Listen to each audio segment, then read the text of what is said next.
The short session kicked off just a couple weeks ago on April 24th. And so what does that mean? The short session is really where they come in to review and adjust the 2-year state budget. So Laura's going to talk a little bit about state budget here in a minute. But other issues can come up too, especially ones that impact agriculture. We are on the lookout for a North Carolina Farm Act of 2024.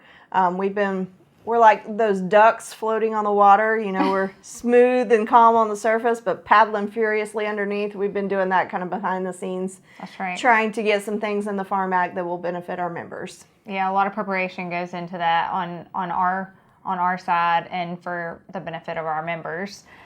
So House and Senate budget chairs, they are already meeting to discuss the state's greatest needs in an expansion budget because we're in a short session year. And North Carolina runs on what's called a continuing resolution. If in the event there is not a budget passed this year, they still have a budget because we run on what's called a CR, or a continuing resolution. So they don't have to pass a budget, but we do understand that they are working on one, and they have a $1 billion unexpected surplus. So there's a lot of folks trying to get their hands in that honeypot, so to speak.